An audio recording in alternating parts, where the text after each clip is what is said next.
I'm Robert, And I'm and Evelyn. this is Talking About It. And guess what? We are finally finished with this book. I can actually say that I have read The Lord of the Rings now.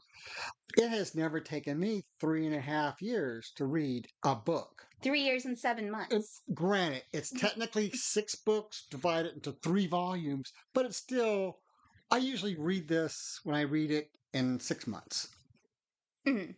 instead of 3.5 years. Or as you pointed out to me earlier, it's actually Three 3 years, 7 months. Yeah. It's close enough. But I still think that, granted, we had to take several kind of little pauses just because life, and we went chapter by chapter, but it was really fun doing it. Oh, yeah. We're going to talk more in the next episode that's going to be released along with this one, doing a complete series wrap up of the entire book series in our journey. So we're not going to bore you with that today, but I'm just going to say, like, it's both, both very proud and very sad to say that I'm done with The Lord of the Rings. But you're not done with Token. No, I'm You not done with barely Tolkien. scratched the surface. Right. We are definitely continuing. We're going to do some fun little stuff before we dive into The Hobbit. And then after that, we're going to do even more stuff. But the original first part of me reading Lord of the Rings for the first time, I have read it. But that being said, let's go ahead and get into this. Unless you had anything. No, that's it for now. Yeah, we'll get more into it in the wrap up episode, but I guess for now, let's go ahead and get into the The Grey last chapter, the Havens. Grey Havens Grey Havens. Well, one of the things predictions. oh, Sorry, we had to start over recording, and I knew he was going to forget that. So we have predictions, and because we're re-recording, I have now actually written down my predictions. So because I totally forgot to, as on par for me. So we went back and found them. So I have them now. So, spoiler alert, I'm very wrong as per usual. So, first was that the way that Bilbo is able to go to the Grey Havens was some sort of tomfoolery where Frodo has his ticket, but because he's half the size of an elf and Bilbo's half the size of an elf, together they take up the same amount of space to so go. so do you know why you are so wrong with this? Actually, no. You said that you had written But some. well, You have some stuff to talk about because I actually do have questions about why it does happen. but I'm talking about what you're saying right now. The You're talking about tomfoolery. We're talking about serious elf magic that is supposed to be letting him go. So Yes, there could and be no tomfoolery because it's serious world ending magic. You which don't is tomfoolery during the world's end. and that's why I think it would be funny that they would pull something like that on the serious elves. Okay, so out of the 1,000 chapters we read before, did they ever do anything so foolish? No. Okay, fine. Anyway, my second my second prediction was that we were going to meet a child of one of the human characters. Wrong. Now, initially I made that prediction because I thought we were going to get years and years in this chapter. We only get like 2-ish years. Like just under 2-ish years Yep. in this chapter. So I was wrong. And then I made a stupid prediction just because I couldn't think of a third one where Gandalf She's never done a stupid prediction before. just to have a third one. No, so I predicted that Gandalf was going to ride into the sunset on Shadowfax with one of the eagles flapping above them, like Western style, like an old Western movie. And as I asked last time, since when does an eagle flap behind a cowboy riding into the sunset? To which I responded that usually it's a hawk and it works because a lot of times eagles in movies, their cry is replaced by a hawk because eagle cries are actually quite pathetic. I wish I could do one right now. That's actually really, really close to how an eagle actually sounds. You okay? I'm okay. Okay. So I was wildly, wildly wrong. So let's go ahead and start the chapter and talk about the correct things. Now, you wanted to talk about like how this chapter actually started off. Right.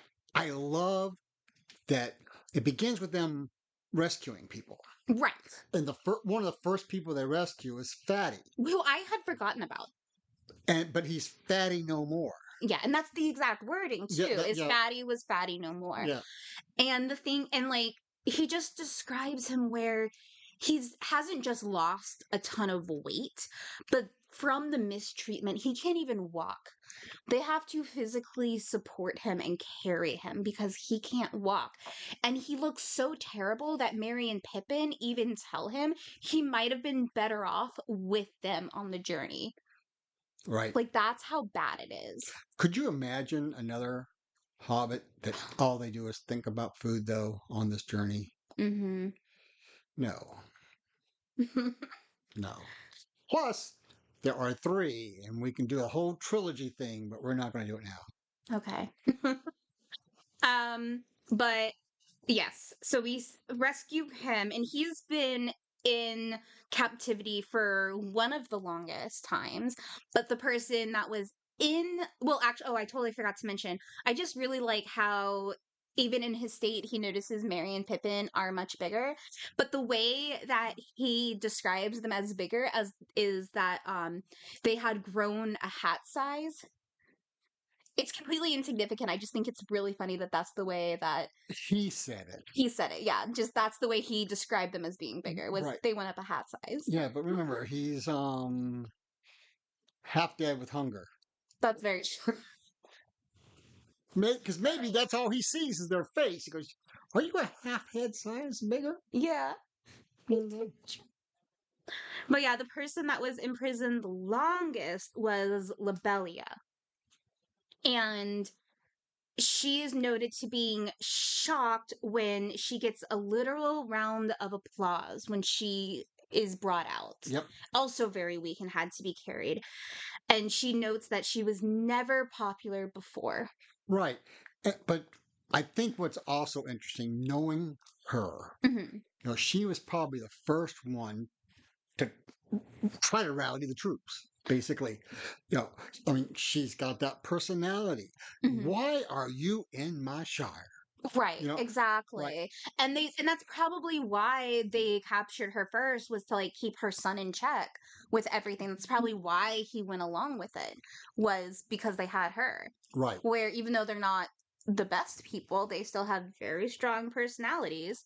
Yeah. But something that we both found very interesting was that this is a bookend I didn't expect to get closure on, but the feud ends, and that's literally what it says. It literally says the feud was ended Yep. because she dies basically within a year because she's just absolutely devastated by her son's death. She's absolutely devastated by it, and she leaves Bag End forever and leaves everything back, gives Frodo back everything. Right. And then when she dies, she gives everything, both her and her son's inheritance, to Frodo with the specific instructions to help the hobbits who became homeless with all the destruction. Right. So anybody can be redeemed. Absolutely. If she can be redeemed, yeah, there's redemption available for everyone. Right. Because that's always been a joke on the pod is don't be a Saxville Baggins. Right. And even there was redemption because I just thought about it because with her being captured, if her son and she were willingly going along with it, there would be no reason to imprison her. Correct. Yeah. And then Frodo, speaking of Frodo, he becomes the temporary mayor. Becomes the deputy mayor. Deputy mayor. Yeah, deputy mayor is what. Yeah. While the regular mayor, Whitefoot, needs to recover, but the only thing he does is put the sheriffs back the way they're supposed to be. Right. Yeah. He decreases their numbers and to where they're supposed to be. Yeah. Right, and gives them the authority they're supposed to have. right. And then Merry and Pippin clean out the last of the ruffians. That's Yes. how they say it. The ruffians. And they hunted down the last few ruffians, where that's something that I think is really interesting. It's kind of skipping ahead a bit, but it's mentioned that Merry and Pippin, they really revel in their new experience and who they have become through all of the trials they've been through. Versus Sam and Frodo kind of wanted to go kind of back to the way things were a little bit almost, where I think it's very interesting to have those two very different, like, stark differences of how to deal with just the crazy things that they went through and how they're both valid Well, takes. but when you remember that, Merry and Pippin technically were not of a mature age. I don't think they're still up. I They are know, at all. I I know, think but Sam might be 33 now, but but I don't think they would be 33 no, yet no. But, either. my point is Right. though, I mean, they matured through their experiences. Right. They're probably more mature than anyone else their age, Well, or even older, sure, or even yeah. older. Yeah, Exactly. And you can definitely see that from that last chapter, with the way that they just took charge and were very confident about what they did. Um, and yeah, that is very true. I didn't think of it that way. They were literal teenagers when they started, right. and they're still kind of And now teenagers. they're quote unquote men of war. Yes, yeah, they're considered men of war by the hobbits, and they are considered like they're definitely treated with respect of adults. Right. So yeah, that could be another way to look about it, where they were deciding what to do. Yeah. And then Sam was very busy. He remembered Mhm. his box with the nut and the dust in it. So basically by the end of the year, everything was like all the ruffians were taken care of, and Sam was very busy leading the rebuilding. And before that, I wanted to mention that they found the food and drink stores Yes. and gave everything back to the people so no one was hungry. And then the first thing they finished was the original main road. And I love how they were trying to find a good name for it. And they wanted like something grandiose, but they couldn't like agree on anything. So they settled with New Road. New road. It works. We have a new road in Damascus, and I bet that's why it's called that too. That is true. But I love how a lot of people jokingly refer to it as Sharky's End, Sharky's End. which I Yes. think is really funny. So, but okay, Um, so Sam was but yes, the trees are taking the longest to grow back, and that's when Sam he finally remembers his gift. right, and but then he plants the nut. I have more to say before Well, that, real but fast. you're going after this part. No, it's okay. This is way before it.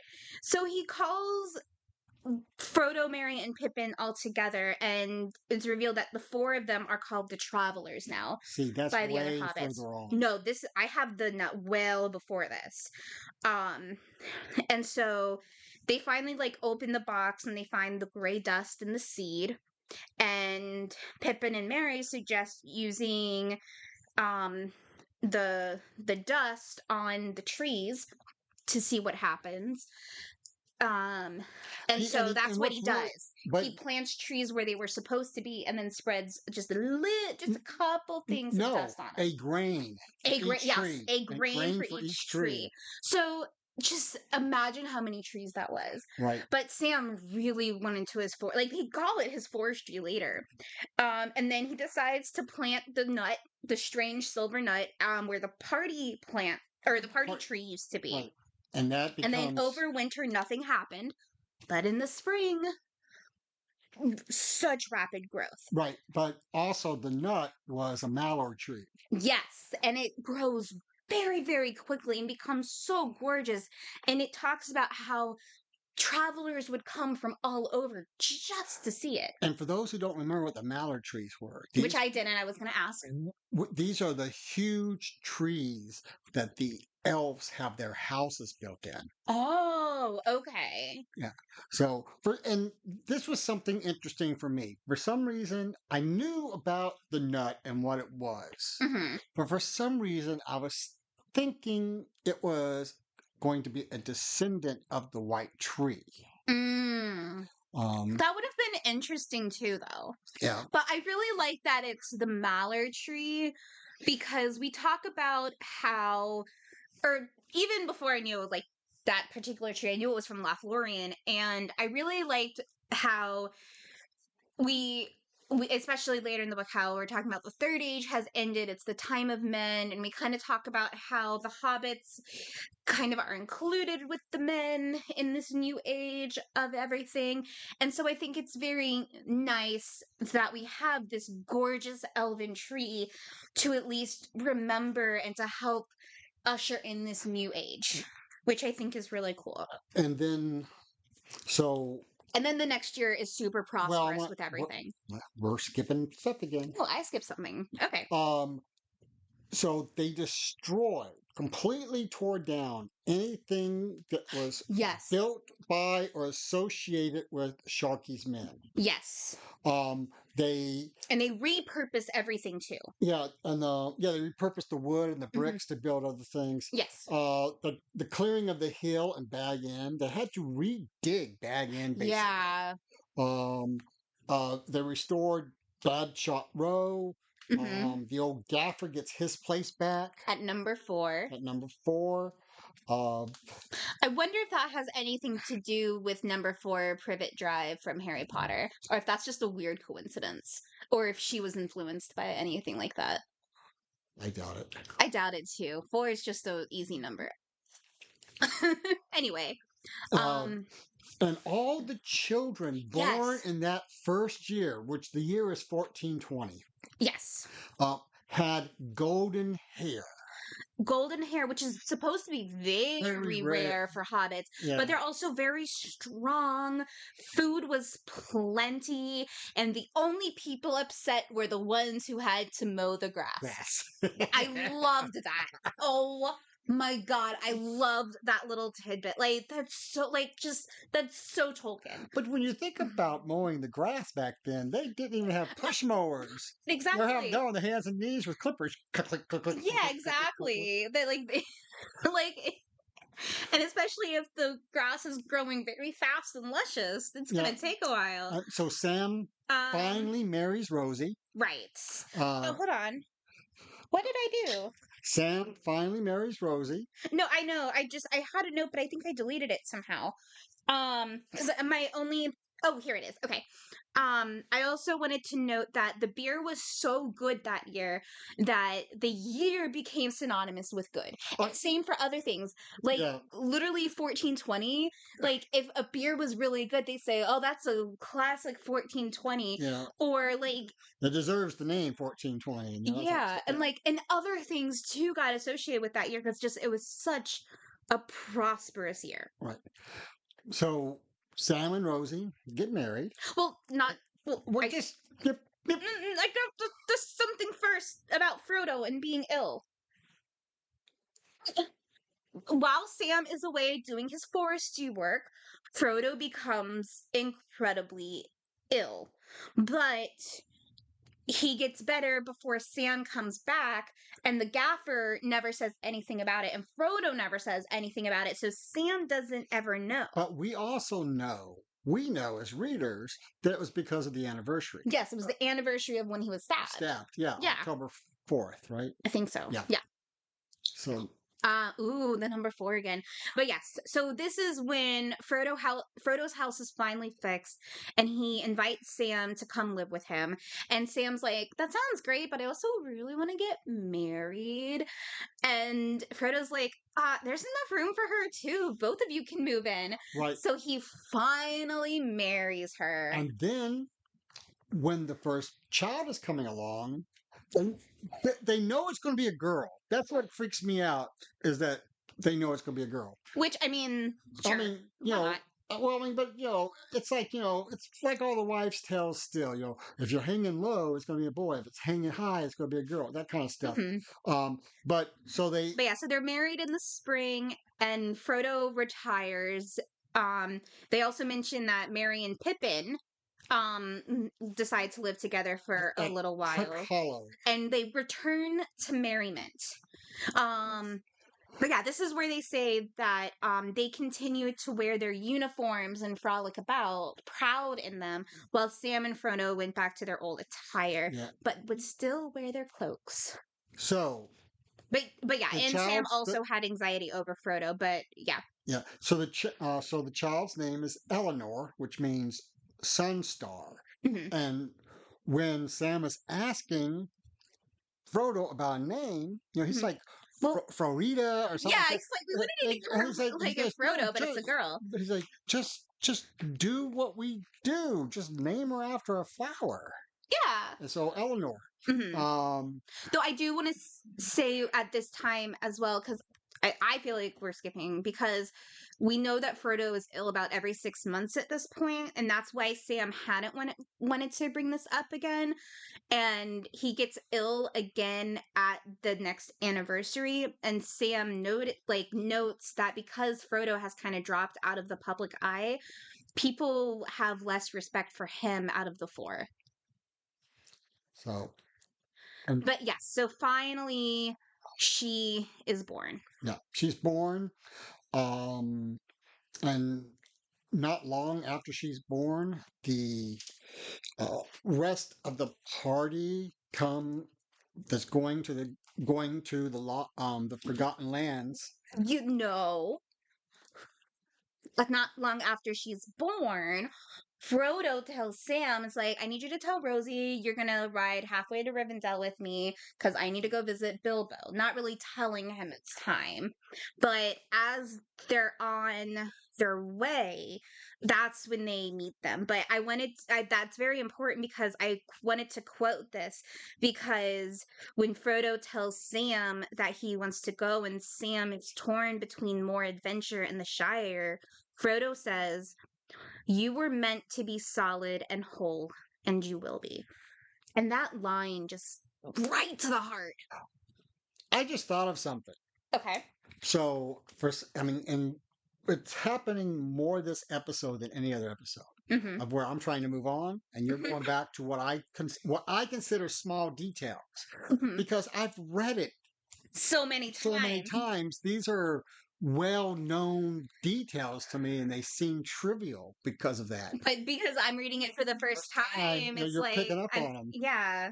So, So but yeah, so when they ride off, and he turns everything over to Sam, kind of cluing him in that he's not coming back. right? Well, giving him the red book and telling him the last pages are for him. Yes, I didn't want to try to write all of this down, so I just took a picture of the page. So he hands everything to Sam, and it says chapter 80 was unfinished, and after that were some blank what did I do?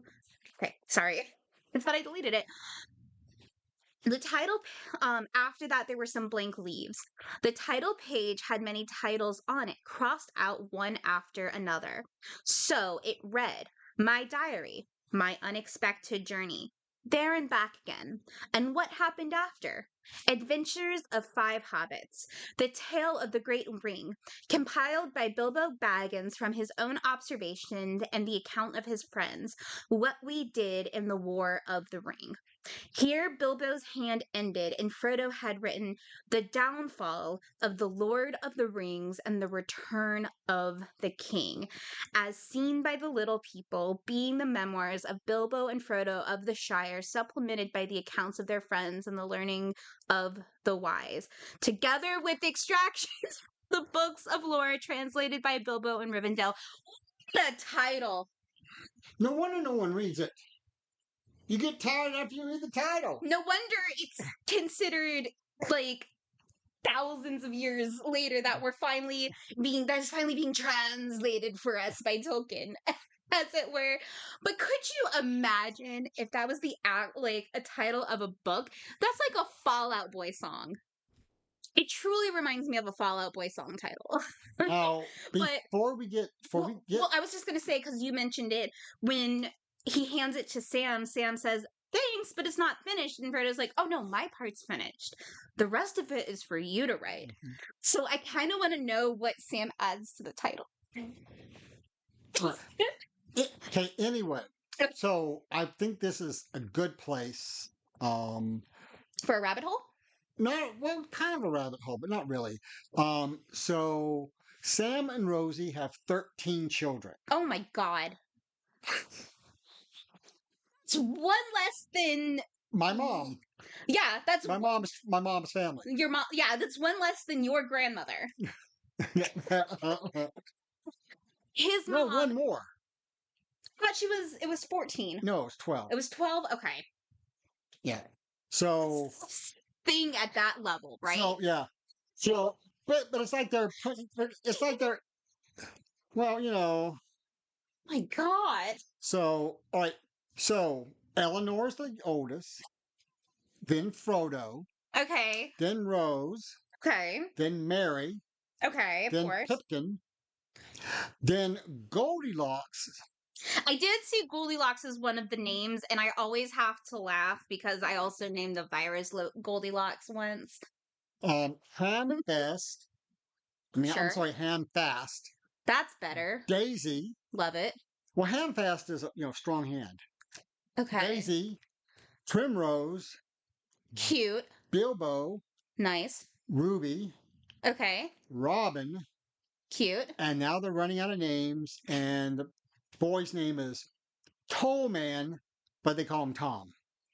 Okay. And many of these names are after Sam's and Rosie's friends and relatives, Of course. Love it. which Goldilocks is a relative, but it doesn't ever tell me how. I really looked it up to try to figure out where it says Goldilocks. When it says Goldilocks is from a relative. I went, whose relative? Yeah. I'm going to guess it's on Rosie's side. So Is in fact the Goldilocks story related to the hobbits? we are not going down that rabbit hole. Okay. You mean that hobbit hole? But it took us that long to make that joke. It took us over 60 episodes to make that joke. I am ashamed at us. Okay. Well, Anyway. so here comes the group. Here comes the group. Yes. Um, I have another thing to read. I know you're trying to move us along, but I wanted to note here as well, while they are headed to Rivendell, right before they come into the group, they're not heading to Rivendell. yes, they are. They're heading to Rivendell to meet with Bilbo.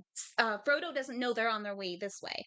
But anyway, I so don't think he does. I think he tells Sam that. Yeah, he might be going to That's meet how I them. read it. I read it that he tells Sam that's what And they're he's doing. going to meet them. Okay. Anyway, so Sam notices that Frodo was singing softly to himself the old walking song, but the words were not quite the same.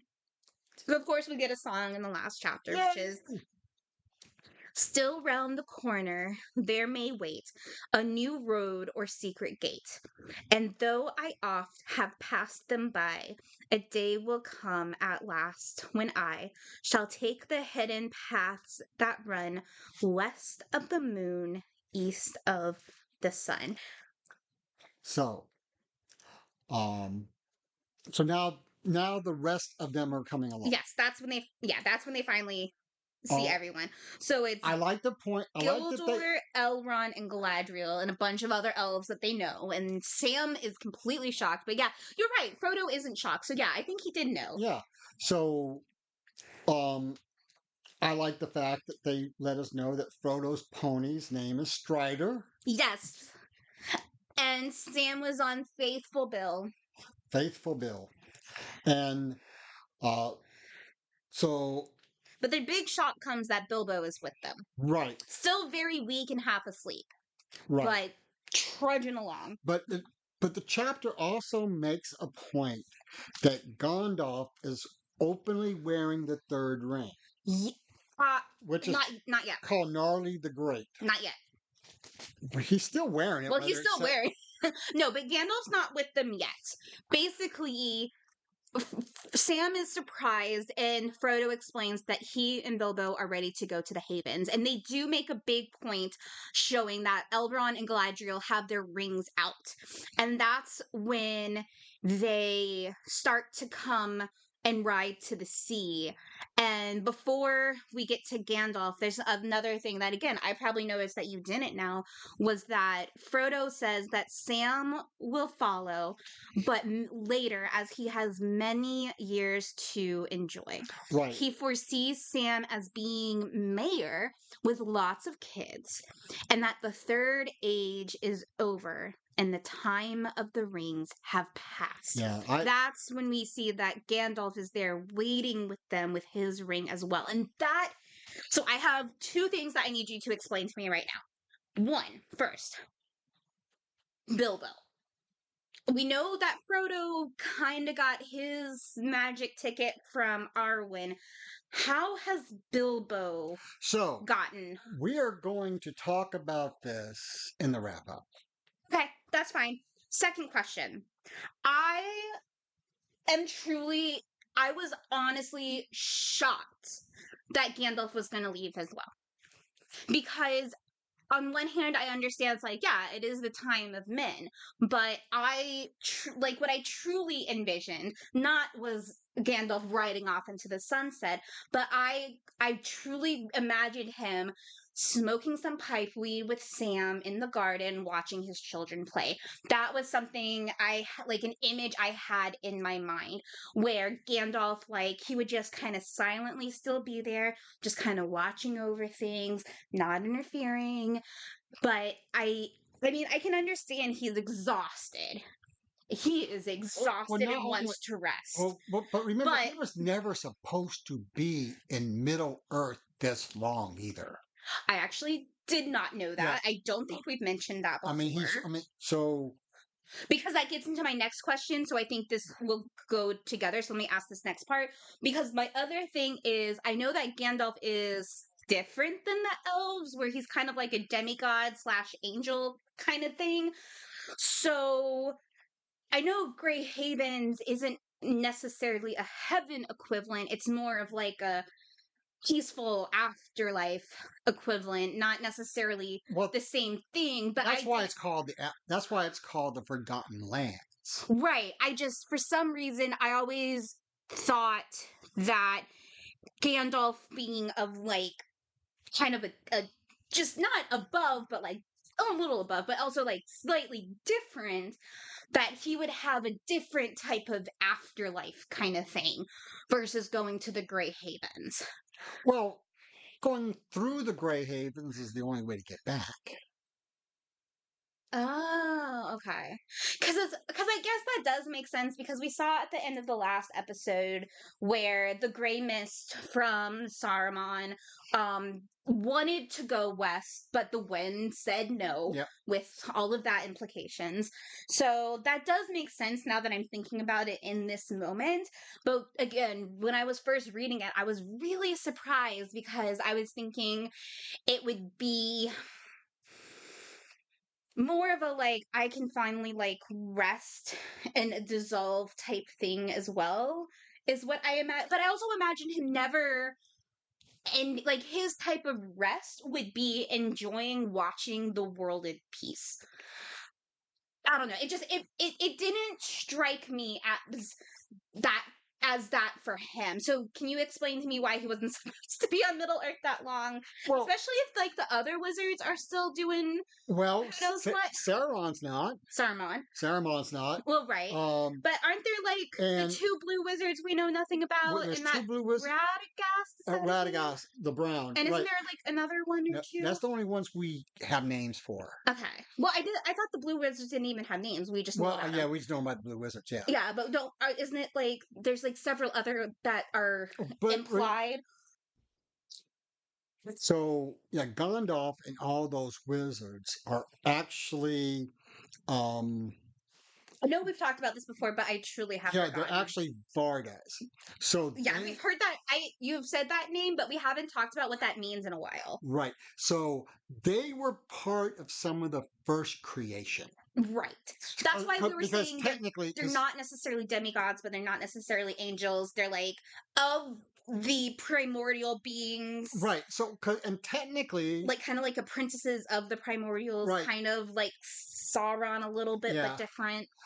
Like, so technically, the Ballard, the Balor that he battles Hmm. is one too. Yes, we have talked about that. So So they're like cousins or something? no, they're just created. At the same time. They're created at the same time of the same reason. Okay, so they're like of the same generation. Well, yeah, but no, because generation implies that there is some procreation. They're created. Okay. Okay. So I mean, yeah, there's no implied procreation. They were not the children of something. So were they created by specific primordial, or they were just in existence after? Yes. Is it like where we have that traditional Hellenistic Greek god thing where it's like um where like Gaia is the embodiment goddess of the earth who didn't necessarily give birth to but gave rise to different secondary primordial beings? Is it kind of like that, or is it more um like they just kind of like first these three things existed and then suddenly three different entirely different things existed? So I'm going to probably pronounce this wrong. It's spelled Eru, Mhm, Eru, in the Silmarillion. mhm. He's introduced as the supreme being of the universe, So we are going to get there eventually. creator of all existence, including the world. Okay, He also, so he's our god stand-in. yeah, he also invented the Elvish language. And um, no, I read that wrong. Sorry. It says in tokens invented Elvish language. Um, Eru means the one, or he is alone, or the All Father. So he really went to his Hebrew translation Yeah. roots with that Yeah. one. Yep. So Okay. and Old English. Yeah. And so he brought into being the Yeah. other things. Right. Okay, very, very Catholic. Got it. Cool. Yes, very Catholic. Right. Um.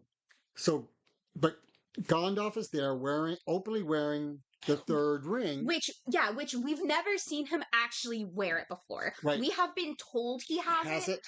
but and it's never even been outright mentioned by a character, I think. It's just been like acknowledged that he has it by people while they're thinking, Yeah. or by Tolkien as the author of There's the Hobbits being the author, but it's never like outright stated, right, kind of. and I don't know where this comes from, but the three of them who are wearing the rings are able to wear it but hide it. Yes, that has been mentioned before. But he's the only one that usually hides it, though. Right. The others usually, it's like, it's kind of like, it's subtle, but you kind of see it at the corner of your eye type thing. Right. But he's openly wearing it. Now, all three of them are openly wearing, Yes. and his is Norya the Great, Mhm. which implies it's the greatest ring. Yes. Even though it's the third ring, quote unquote, Mhm. it's implied as the greatest ring. And when you know that he is part of the first parts of creation, it would make sense that that's what he had. That he would be the one to wield it. Right. Because it would make sense in the ring lore that we have from both what I have heard book canon wise, as well as what's implied with the Rings of Power lore, that it would make sense that like not that it's like it would be more powerful as they hone the technique, Right. I guess. So as well as like it hones the power of the sun or a sun or a star or something, so right? each one of theirs is a little different. His is what infuses him with the great power of fire. Right, but isn't it also like it's infused and because of that it's from like a really powerful star or like the most powerful star or something if I remember. No, I don't. You know what? You might be right. I I just don't feel I remember. feel like that's But been mentioned, but again, we talked about it so long but ago. but the light that was given to Sam or It, given to Frodo. it's like from the same one, right? No, no, no. It's from one of the stars. I think that's where we're Oh, remembering. maybe we're confusing Yeah, it. Okay. Well, we will have to check that out. yeah, we'll have to figure that one out later. But Like I anyway, said, it's been 3.5 years reading this book, so I don't remember everything I I read know, this right? time. But Anyway, also, what was neat, we'll well, talk more about this in the. But well, well, what I was gonna say is this is the point where Pippin and Mary show up, and even though they're basically sobbing and crying because they understand what's happening, they go, they embrace Frodo, and they're like, "You thought you could slip past us? I thought you learned by now you can't slip past us." And Frodo kind of like is like, "How did Sam tell you? He didn't know." And they're like, "That's because Gandalf told us." And it's like, yeah, Gandalf knew that you would want to say goodbye to them that's right. and that they would want to say goodbye to you because y'all are besties. Yes. And I think it's so like seeing them actually like openly crying and embracing, I think. That's so Hobbit.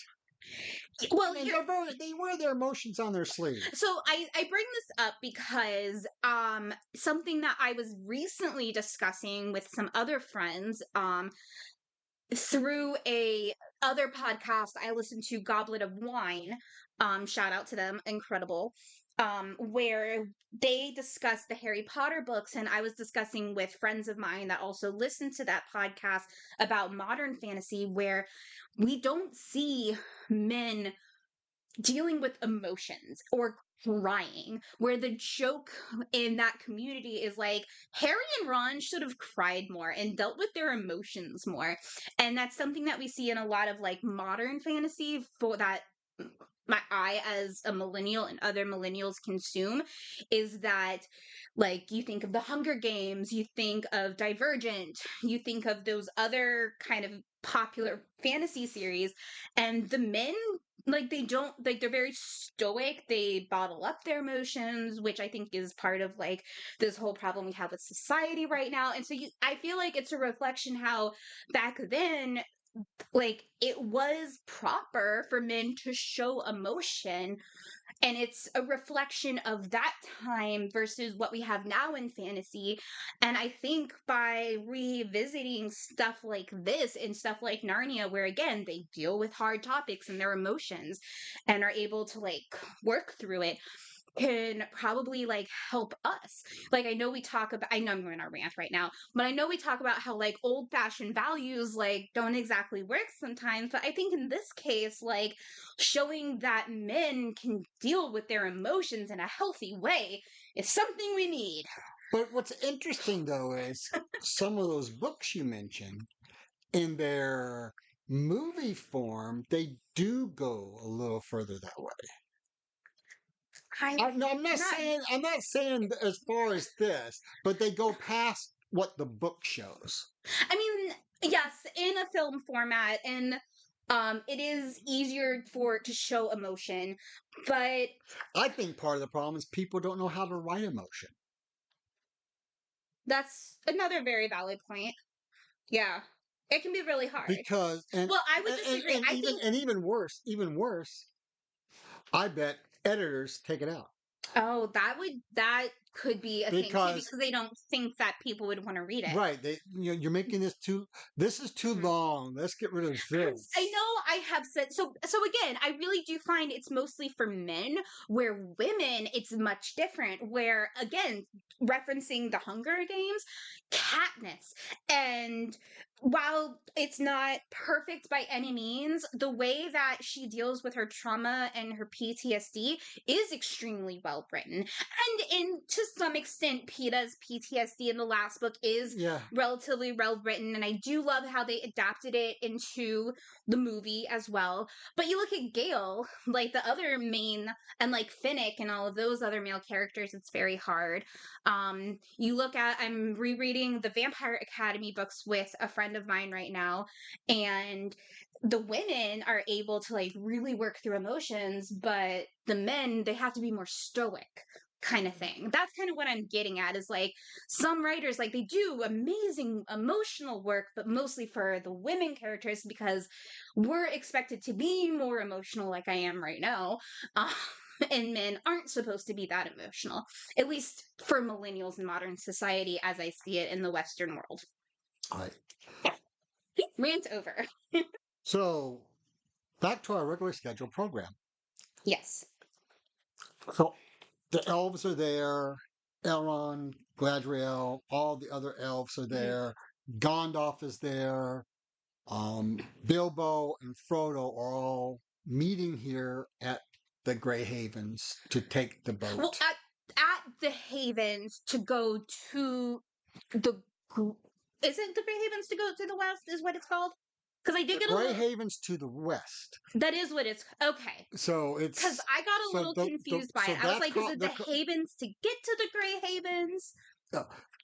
Yeah, it's just like, it's it's just shortening. And when they say havens from Grey Havens, they're just shortening the name. Oh, so the Grey Havens is like the port to go to the afterlife type place. Right, because it's called the Forgotten Lands. Oh, I was thinking the Grey Havens and the Forgotten Lands were like synonyms. So okay, that makes more sense. All right. Okay. And so, ooh, can I say this part because I think it's really cool. So as Frodo is describing going into the West and like all of these things that he is seeing, he remembers his dream from his time with Bombadil. Oh yeah. I was gonna say, it's like, did you even notice that? Yeah, I did. Yeah. Where that callback is very interesting. Right. Well, there's also a place somewhere in there where at one point, after everything is over, Gandalf, I need to go talk to this man. Yes, yeah. Or like, this thing. Yeah, yeah. I need to go talk to Tom Bombadil. It was when he left them for them to go to Bree. When they went to go to Bree, he's like, have a chat with whoever he is. Yeah. Yeah. This person. Right. But and I love the fact that even for us it remains a mystery. I don't recall it being in anything else. It might be though, because I don't read those as often. Mm-hmm. I mean, some of them I've only read once because they're hard reads. Oh, looking forward to that. So they get on the boat to head out. Now, if you remember the first episode of The Rings, that's what she's doing. She's getting on the boat to go to the Forgotten Lands. Right. But she doesn't want to go, so that's why she jumps off. Right. Yeah, I remember that. Yeah. So, okay. And Shadowfax goes along too. I didn't catch that. Shadowfax. So yeah, Shadowfax is like he's like the son of a horse god or something, right? I mean, like, or he's like the fastest horse. Well, he's the king of horses Yeah, he's the king of horses. He's synonymous with the horse god from Norse mythology. I don't remember The six-legged horse god. Old. I can't remember everything. I feel like he's the king. If I remember correctly, he's the king of the horses, and we found a letter where Tolkien said that he was directly inspired by the Lord of the Horses from Viking mythology. Right. Because they both do like the slow motion running, but going really fast. So after all of them take off, they're gone. Pippin and Merry, they head off back to where they're, Well, not only that, I wanted to mention that it's like they watch them leave in complete silence. And then they turn back and go back home in silence, never turning around. So and they kind of split up. Do you have anything to say before I say this last part, this last paragraph? I want to say it. I want to say the last words. Okay. So yeah, so they split up, whereas Mary and Pippin go to where they're staying, and Sam goes back to Rosie, and Sam walks in the door and says, "Well, I'm back." I love how it's not just "well, I'm back," but it's like he said with a comma. It is the ending punctuation is not a period but a Yeah, comma. I physically started crying. yeah. Well, I'm back. Like the comma, like I was already like getting emotional just coming to like the end of the book, like the end of like the journey that we've been on and the journey the characters have been on. I was feeling a little bit emotional because I always cry when I finish reading books because that's just who I am. And Weirdo. when he said, and then it was a comma as the final punctuation, I lost it. I absolutely lost it. Um, I love it. I love it. yes. Well, I'm back, comma. Yeah, he said. I Yeah. like I feel like the brilliance of Tolkien's writing can be summed up by that last part. Yep.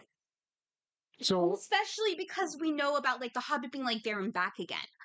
And it's like even though it's a different Hobbit, the Hobbits can I'm getting emotional with this like right now. so, um, uh, That's literally the end. That's it. right, That's right. that's the end. Oh, okay, but so I want to add just a couple things here instead of putting it off to the epilogue. Okay. Right. So, in the 1950s, Hmm. Tolkien began a new book called The New Shadow.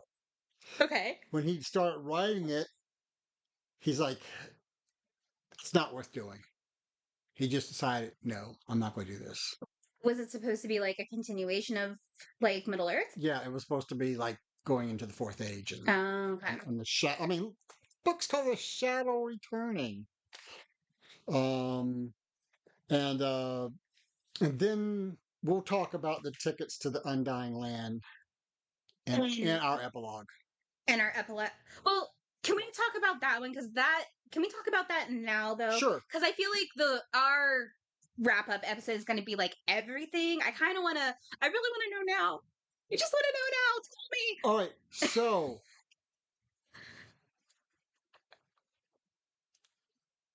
problem is that what's her name? Erwin. Hmm. You know, Yeah. So she gave him basically the magical equivalent of her ticket to go. right. But it's technic. I mean, I know it's hard to understand. I don't think Tolkien even realized what he was writing two different things at the time. So when you read it, it's not so much her giving him a ticket to go. She's giving away her ticket. Hmm. She is guaranteeing that she is going to be staying. Okay. This is But kind of notification to dad. mhm. I'm not going. Right. And so maybe for Bilbo, it's like he's kind of earned it in his own right, maybe Well, after um, everything. well, the reason when you read the reason that Sam gets to go, Yeah, I don't get it that one either. it says Again, is it more because he earned it? it says because even though it was for a little while, he was a ring bearer. Oh, so all the ring bearers get an automatic ticket Yeah, kind of thing. yeah. Okay. And but he doesn't go until after Rosie dies, um, and so forth. Spoilers! No, I'm kidding. No, Rosie is still alive. That- She's a 5,000 years old. She's still alive, Evelyn. okay. Question. I was told Legolas and Gimli to go. Where did that come from, if not this? I was told Legolas and Gimli go to the Undying Lands. I don't know. Alright, so we'll figure that out. Some point with other works. Yeah. Unless it's in a letter he wrote. I mean, it might be with the same information where we find out Sam goes. And where's that? I don't know. Okay, we'll figure that out at some point. Remember, I've read this 1,000 times. I haven't read all the other stuff 1,000 times because some of the other stuff is not easy to read. Yep, I am looking forward to that. Because a lot of it is J.R.R.'s notes that then Christopher took and tried to put into book form.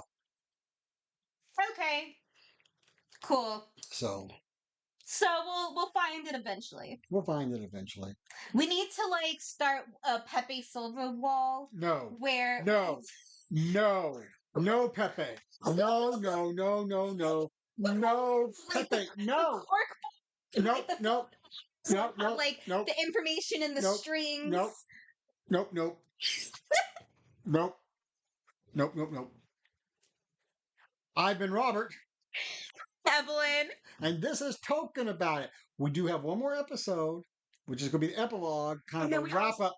Then we have the movie episode, and then we have a couple more small little things to wrap up the Lord of the Rings itself, but then we'll be back for The Hobbit. Yay! Which hopefully by that time I'll have everything figured out how we're doing that. Spoiler alert. The spoiler alert is I haven't figured out how we're doing it. Spoiler alert. Bilbo gets the ring from Gollum. Wow. I've been Robert, and this has been Token About It.